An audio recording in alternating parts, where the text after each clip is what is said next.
games rarely capture the full potential of a console, but in this case, one glorious game did give us a glimpse of the real possibility presented by the PS3. So here is our review of Resistance: Fall of Man.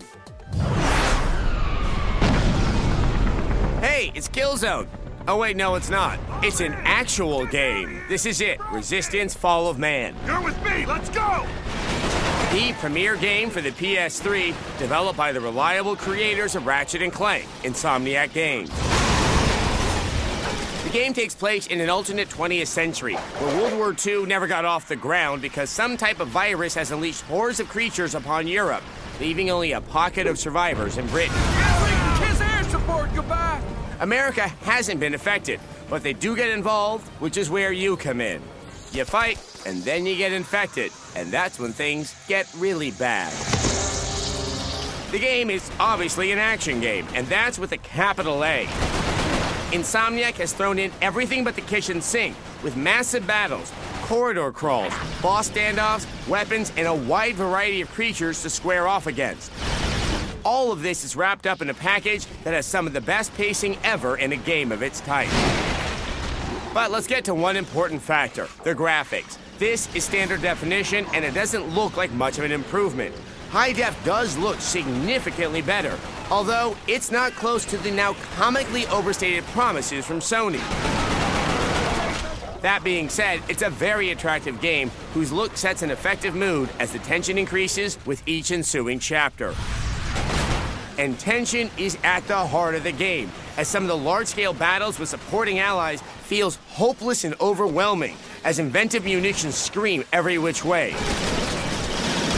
This is coupled with lonely excursions through devastated locales where careful thought and weapon usage is essential to continue. Plan to frequently vacillate between careful strategy and frantic gunplay.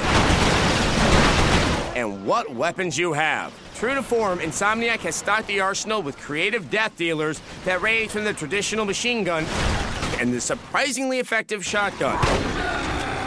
A special note is the auger, which shoots through walls and becomes more powerful coming out of the other side, while also capable of generating a shield through which you can attack your enemies.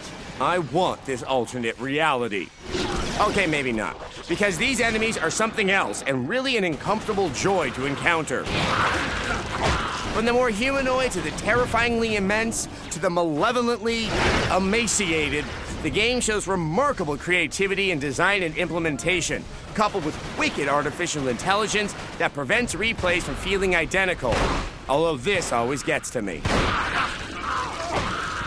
As with Ratchet & Clank, though, the true achievement of the game is the way in which these elements are laid out. You will die often, but the gameplay is so satisfying that frustration is infrequent. A bigger issue is knowing to put down the controller and get to bed, and then get up and start playing again. Saying this is the best game for the PS3 is damning it with faint praise, because look at the competition. But despite elements that might feel borrowed and familiar, there is no other game that combines them with such polish and a sense of adventure. Man, this game is fun.